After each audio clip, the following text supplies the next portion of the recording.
नमस्कार प्यारे बच्चों, स्वागत है आप लोगों का आपके अपने यूट्यूब चैनल मैथ बाई एम.वाई में। बच्चों, मैं मुकेश यादव आज आपको बीजगणितीय पद के बारे में मैंने आपको पिछले वीडियो में बता दिया था। बच्चों आज मैं आपको बीजगणितीय पद से आगे की जानकारी आपको प्रदान करूँगा। चलिए बच्चों, आज की क्लास को हम शुरू करते हैं। बच्चों, हमने पिछले वीडियो में बीजगणितीय पद के बारे में आपको बता ही दिया था कि चर और अचर का जब आप गुणा करेंगे तो आपको जो रिजल्ट मिलता है बच्चों, उसी को हम बीजगणितीय पद या पद बोल सकते हैं। पद एक सिंगल नंबर भी हो सकता है बच्चों, चर और अचर का गुणा भी हो सकता है। ऐसा भी हो सकता है कि अंक और अंक का संख्या का गुणा भी मिलके एक पद जनरेट हो सकता है। चलिए बच्चों, आगे चलते हैं हम लोग। आज हम आपको बताएंगे बच्चों अलजेब्राइक एक्सप्रेशन के बारे में, आपको रूबरू करवाएंगे। देखिए बच्चों, बीजगणितीय व्यंजक आप इसको बोल सकते हैं या आप इसको बीजीय व्यंजक भी बोल सकते हैं। आप देख सकते हैं बच्चों कि बीजगणितीय व्यंजक को हम अंग्रेजी में अलजेब्राइक एक्सप्रेशन बोलते हैं। बच्चों, बीजगणितीय व्यंजक क्या होता है? देखिए, एक या एक से अधिक बीजीय पदों को जोड़ने या घटाने से बीजगणितीय व्यंजक बनता है। मतलब क्या कह रहा है कि अगर आप एक या एक से अधिक बीजीय पदों को आप जोड़ेंगे बच्चों या घटाएंगे तो एक बीजगणितीय व्यंजक का निर्माण होता है। जैसे बच्चों, ये हमारा एक बीजीय पद है, एक बीजीय पद है हमारा, मैंने बताया हुआ है आपको। अगर आप 3x² में 5x जोड़ दें या 3x² में आप 5x जो है घटा दें बच्चों, तो ये दोनों का दोनों जो है ये हमारा बीजगणितीय व्यंजक हो जाएगा। और ज़रूरी नहीं है बच्चों, ये हम अगर 3x² और 5x को अगर गुणा कर दें तो जो जनरेट होगा बच्चों, वो जनरेट हो जाएगा 15x³। ये भी हमारा एक बीजीय व्यंजक है। तो आप सोच रहे होंगे कि सर आपने तो जोड़ने और घटाने को बताया है, गुणा करने को तो नहीं। तो हमने आपको यहाँ पर बताया हुआ है शुरू में ही। देखिए, ये लिखा हुआ है कि एक हो या एक से अधिक बीजीय पद हो सकता है, उसको हम बीजगणितीय व्यंजक बोलेंगे। तो बच्चों, ये एक ही है तो उसमें क्या फ़र्क है, ये भी हमारा एक बीजगणितीय व्यंजक भी हुआ। यहाँ से देखिए, x + 1/2x। बच्चों, x एक पद है और 1/2x भी एक पद है, तो हमने इसको जोड़ दिया है तो हमारा बीजगणितीय व्यंजक बन जाएगा। 3x एक पद है, 2y एक पद है, -5 एक पद है। इसको हमने जोड़ा है बच्चों और घटाया भी है, -5 इसमें घटा दिया है, एक बीजगणितीय व्यंजक है। x - 20 एक बीजगणितीय व्यंजक है। 2x², 3xy और 5 ये हमारे पद हैं। और बच्चों, आप देख रहे हैं कि इनको जोड़ा भी गया है और मैंने 5 इसमें जोड़ा है और इसको 2x² में से 3xy को घटाया है। तो ये बच्चों हमारा एक बीजगणितीय व्यंजक है। ठीक, ऐसे ही आप देख सकते हैं बच्चों, √x + x², ये भी एक बीजगणितीय व्यंजक है। 1/x² + 2x + 5 ये भी एक बीजगणितीय व्यंजक है। y−1 + √2 ये भी एक बीजगणितीय व्यंजक है बच्चों। ठीक, और भी एग्जाम्पल है हमारे पास बच्चों, 5x + 7, 3x + 2, 8y - 6x + 2, 4t² - 5t + 1, 3x + 5y - 9 ये हमारे बच्चों एक बीजगणितीय व्यंजक हैं। आप इसको बोल सकते हैं बच्चों कि हमारे बीजीय व्यंजक हैं। ठीक, बीजीय व्यंजक बोले या आप इसको बीजगणितीय व्यंजक बोल सकते हैं। तो बच्चों, यहाँ से आपको एक बात समझ में आई होगी कि अगर जब हम एक या एक से अधिक पदों को जोड़ते हैं और ये घटाते हैं, जोड़ते हैं और घटाते हैं, तो हमको बीजगणितीय व्यंजक मिलता है। ठीक, चलिए बच्चों, अब हम अपने पॉलिनोमियल के बारे में जानते हैं कि पॉलिनोमियल हमारा क्या होता है। देखिए बच्चों, अब यहाँ से आपकी जो क्लास होती है, मेन क्लास यहाँ से आपकी स्टार्ट होती है बहुपद के बारे में बच्चों। ठीक, देखिए बच्चों, जो बहुपद होता है ना, एक अलग किस्म का ही एक बीजीय व्यंजक होता है और कुछ नहीं है। बहुपद एक बीजीय व्यंजक है बच्चों, ठीक।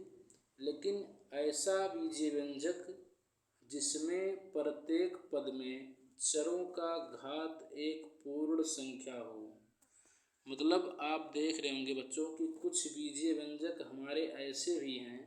यहाँ पर देखिए y का जो पावर है बच्चों वो -1 है, और -1 जो है ये पूर्ण संख्या बच्चों नहीं है। ये हमारा, ये आप कह सकते हैं कि -1 जो है ये पूर्ण संख्या में ही आता है। इसका मतलब बच्चों होता है बिलोंग्स टू, इसका मतलब बिलोंग्स टू होता है, बिलोंग्स टू का मतलब संबंधित होता है। तो -1 जो है ये पूर्ण संख्या में नहीं आता है। तो आप देख सकते हैं कि यहाँ पर जो y का जो पावर है वो -1 एक पूर्ण संख्या नहीं है बच्चों, लेकिन फिर भी एक बीजीय व्यंजक तो है, ठीक। तो बच्चों यहाँ से आप समझ सकते हैं कि हर बीजीय व्यंजक को बहुपद नहीं कहा जा सकता है, ठीक। इसने बोल रखा है कि आप किसको, किस बीजीय व्यंजक को आप बहुपद बोलेंगे, तो वैसा बीजीय व्यंजक जिसमें प्रत्येक पद में चरों का जो घात हो एक पूर्ण संख्या हो। या बच्चों अगर आप इसको और भी अच्छी भाषा में बोलना चाहते हैं तो बोल सकते हैं ऐसे बीजीय व्यंजक जिसमें चरों के घातांक सदैव पूर्ण संख्या हों, उसे हम बच्चों बहुपद कहेंगे। देखिए बच्चों, बहुपद को हमने थोड़ा और अच्छे लुक में आपके सामने रिप्रेजेंट किया है। इसका मीनिंग देखिए, बहुपद बच्चों दो शब्दों से मिलकर बना है बहुपद पद। बहु का मतलब होता है बच्चों बहुत सारे, और पद का मतलब हिस्से या आप टुकड़े समझ सकते हैं। अगर इसी चीज़ को अगर आप अंग्रेजी में समझना चाहते हैं बच्चों, तो बहुपद को हम अंग्रेजी में पॉलिनोमियल कहते हैं। और पॉलिनोमियल दो शब्दों से मिलकर बना है, पॉली प्लस नोमियल। पॉली का मतलब होता है मैनी, और नोमियल का मतलब होता है बच्चों टर्म। टर्म का मतलब पद होता है, और मैनी का मतलब बहुत से। इस प्रकार आप समझ सकते हैं कि पॉलिनोमियल का मतलब बहुत से पद। चलिए बच्चों, हम आपको कुछ एग्जाम्पल देते हैं। देखिए बच्चों, ये हमारा एक बीजीय व्यंजक है। क्यों?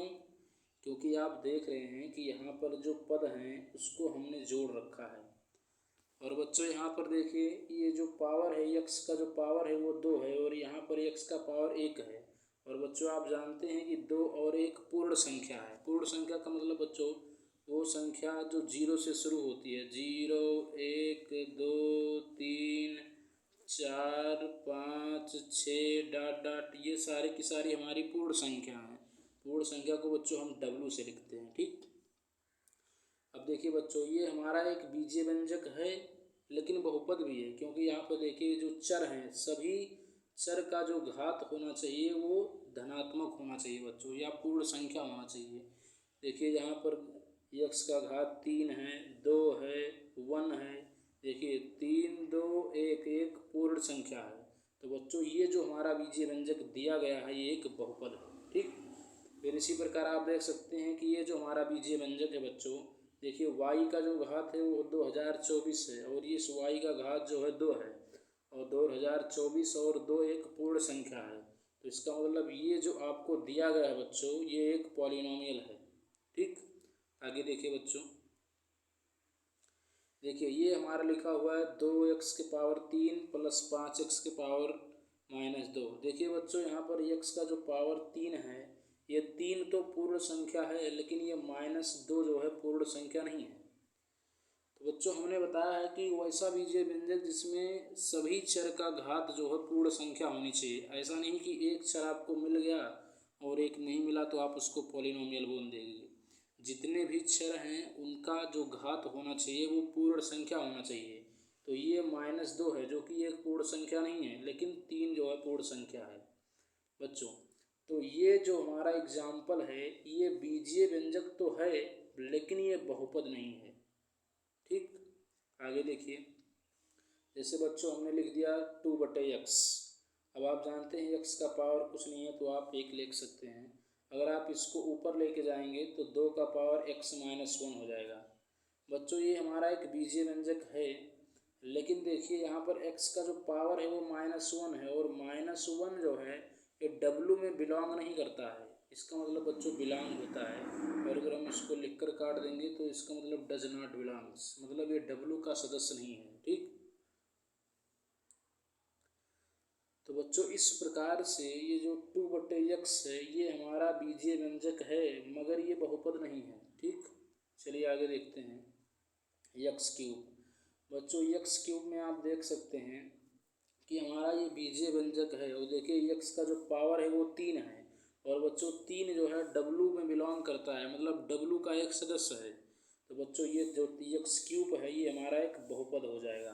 ठीक, फिर बच्चों यहाँ से देखिए 2x² plus under root x, 2x² को हम ऐसे लिख सकते हैं बच्चों, और अंडर रूट एक्स को ऐसा लिखा जा सकता है x के पावर 1/2। बच्चों यहाँ से देख सकते हैं कि ये 2 है, ये x² का जो पावर है ये 2, ये होल नंबर है, लेकिन ये जो 1/2 है बच्चों ये हमारा होल नंबर नहीं है। 1/2 does not belong to whole number. तो इसका मतलब क्या है कि 2x² plus under root x एक बीजीय व्यंजक तो है, मगर ये बहुपद नहीं है बच्चों। ठीक, चलिए आगे चलते हैं। देखिए बच्चों अंडर रूट एक्स यहाँ पर 3 को हम भूल गए, रुक जाए एक मिनट। 3, देखिए 3 को बच्चों हम ऐसा भी लिख सकते हैं 3 इंटू एक्स के पावर 0, और आप बच्चों देखिए कि यहाँ पर एक्स का जो घात है वो 0 है, और बच्चों 0 होल नंबर का एक सदस्य है, मतलब होल नंबर है, तो इसका मतलब 3 भी एक बहुपद है। बच्चों यहाँ पर आप समझ सकते हैं कि एक संख्या भी बहुपद हो सकती है बच्चों। ठीक, प्रत्येक वास्तविक संख्या एक बहुपद ही है। ठीक, जैसे बच्चों देखिए अंडर रूट एक्स हमने लिख दिया। ठीक, अंडर रूट एक्स को हम लिख सकते हैं एक्स के पावर 1/2, ये हमारा बहुपद नहीं होगा, क्योंकि 1/2 जो है ये होल नंबर में बिलोंग नहीं करता है।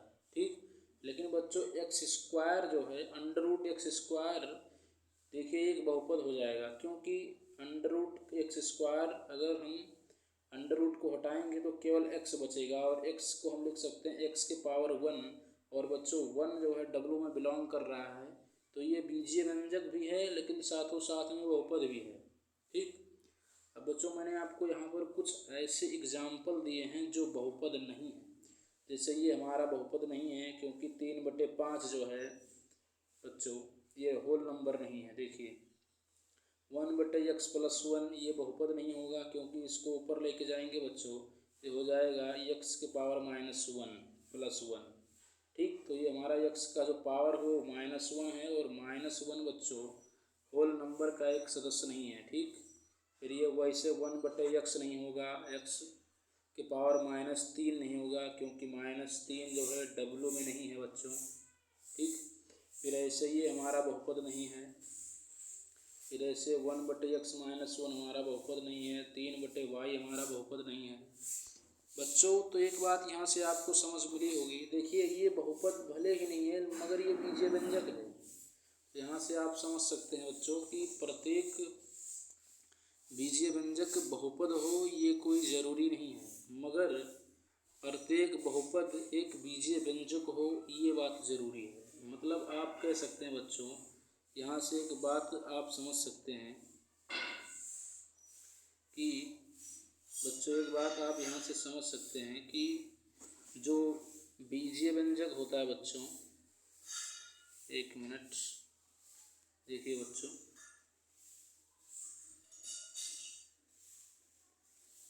यहाँ पर देखिए बच्चों कि यहाँ पर जो बीजीय व्यंजक होता है ये हमारा बहुपद है, मान लीजिए कि हमारा बहुपद है बच्चों, और ये हमारा जो है बीजीय व्यंजक है। ठीक, तो बच्चों जो बहुपद होता है वो बीजीय व्यंजक के अंदर होता है, मगर प्रत्येक बीजीय व्यंजक एक बहुपद नहीं है। ठीक, इससे आपको ये समझ में आया होगा कि प्रत्येक बीजीय व्यंजक एक बहुपद हो ये कोई ज़रूरी नहीं है, मगर प्रत्येक बहुपद एक बीजीय व्यंजक हो ये बात ज़रूरी है। ठीक, चलिए बच्चों हम सीखेंगे कि किसी भी पॉलिनॉमियल को कैसे रिप्रेजेंट किया जाता है। ठीक, ये बात बड़ी ही अच्छी है और आपको समझने लायक है बच्चों। ठीक, तो देखिए हम पढ़ेंगे रिप्रेजेंटेशन ऑफ पॉलिनॉमियल, बहुपद का निरूपण। बच्चों इसको अच्छे प्रकार से समझिएगा वरना आपको ये काफ़ी दिक्कत देगा। देखिए बच्चों, हमने लिखा हुआ है कि कई बार होता क्या है कि पॉलिनॉमियल को बार बार लिखना पड़ता है। इसी कारण बच्चों हम पॉलिनॉमियल को शॉर्ट में लिखना काफ़ी फ़ायदेमंद हो जाता है। जैसे बच्चों, अगर इस पॉलिनॉमियल को हम बार बार लिखें 6x² + 3x + 6, अगर इसको बार बार लिखा जाएगा बच्चों तो होगा क्या कि इसको बार बार हम नहीं लिखते हैं, इसको शॉर्ट में बच्चों लिखते हैं, ठीक, ताकि हमको इतना बड़ा चीज़ बार बार ना लिखना पड़े। तो इसके लिए क्या स्टेप होता है बच्चों? स्टेप नंबर पहला आपको ये होता है कि इस पॉलिनॉमियल को हम किसी चर राशि के बराबर मान लेंगे। बच्चों, इस पॉलिनॉमियल का अगर हम नामकरण करना चाहते हैं तो इस पॉलिनॉमियल को हम किसी चर के बराबर मानेंगे, लेकिन एक बात आपको ध्यान देनी होगी बच्चों, परंतु उस चर के बराबर नहीं मानेंगे जो बहुपद में पहले से ही मौजूद है। मतलब आप जो है इस पॉलिनॉमियल को किसी भी चर के बराबर मान सकते हैं बच्चों, लेकिन आप देखिए कि इस पॉलिनॉमियल में जो चर है बच्चों वो हमारा क्या है, तो चर हमारा यक्स है। अब ये नहीं कि इस पॉलिनॉमियल का नामकरण करने जा रहे हैं तो आप यहाँ पर एक्स के ही बराबर मान लेंगे, ऐसा नहीं होना चाहिए। जो बहुपद को बनाने में जिस चर का आपने इस्तेमाल कर दिया है बच्चों, उसको आप नामकरण में नहीं ले सकते हैं, किसी दूसरे के यूज कर सकते हैं। तो आप इसको पी ले सकते हैं, या आप इसको बच्चों Q1 ले सकते हैं, या आप बच्चों इसको एफ ले सकते हैं, ठीक। उसके बाद आप देखिए स्टेप नंबर दूसरा। जैसे बच्चों देखिए, अगर मान लीजिए कि हमारे पास, और भी एग्जांपल देते हैं कि इससे मान लीजिए कि हमारे पास कोई पॉलिनॉमियल है t² + 3। तो बच्चों यहाँ पर देखिए जो चर है हमारा वो t है, तो आप इसको अगर नामकरण करेंगे तो आप ऐसा नहीं कि t के बराबर ही मान लेंगे, ऐसा नहीं होना चाहिए। ये आप किसी के भी बराबर मान सकते हैं, t के अलावा आप इसको q के बराबर मान सकते हैं, मगर t नहीं, ठीक। स्टेप नंबर दूसरा। अब बच्चों देखिए, अब हम एक ब्रैकेट लेते हैं। देखिए हमने एक यहाँ पर ब्रैकेट लिया हुआ है और उस ब्रैकेट के अंदर हम उसी वेरिएबल को लिखते हैं जो पॉलिनॉमियल को बनाने में यूज हुआ है। मतलब बच्चों हमने पहले p माना हुआ था, अब उसको इस ब्रैकेट के अंदर देखिए हमने इसको पहले p मान लिया था बच्चों। अब यहाँ पर हम एक ब्रैकेट लेंगे। अब देखिए इस ब्रैकेट के अंदर हम बच्चों वही चीज़ लिखेंगे जो पॉलिनॉमियल को बनाने में इस्तेमाल किया गया है। तो बच्चों देखिए इस पॉलिनॉमियल को बनाने में चर x का इस्तेमाल किया गया है, तो हम यहाँ पर x लिखेंगे, px। या आप इसको ऐसा भी लिख सकते हैं बच्चों, f के बराबर मान लीजिए और ब्रैकेट में x लिख दीजिए कि इस पॉलिनॉमियल को बनाने में x का इस्तेमाल किया गया है, ठीक। या बच्चों ऐसा भी हो सकता है कि इस पॉलिनॉमियल को हम t के बराबर मान लें और देखें कि इस पॉलिनॉमियल को बनाने में चर x का इस्तेमाल हुआ है, तो इस ब्रैकेट में हम x लिख देंगे। तो ब्रैकेट वाली जो क्वांटिटी होती है बच्चों, ये हमको बताती है कि उस पॉलिनॉमियल को बनाने में, इस पॉलिनॉमियल को बनाने में किस चर का इस्तेमाल किया गया है। जैसे अगर हमने लिख दिया कोई पॉलिनॉमियल आपके सामने लिख दिया pz, तो इसका मतलब ये है बच्चों कि कोई पॉलिनॉमियल होगा जिसको आपने z के चर को लेकर बनाया होगा। जैसे ये लिख दिया हमने z² + 3, तो आप बच्चों देख सकते हैं कि इस पॉलिनॉमियल को बनाने में चर z का इस्तेमाल किया गया है बच्चों। तो यहाँ पर हम ब्रैकेट में लिखेंगे z, मतलब ये जो पॉलिनॉमियल है वो बच्चों z में है, ओके। चलिए बच्चों आगे देखते हैं। बच्चों ये जो ब्रैकेट में जो क्वांटिटी हमारी लिखी जाती है, देखिए ये जो हमने लिखा हुआ है pz, ठीक, pz बराबर 3z² + 7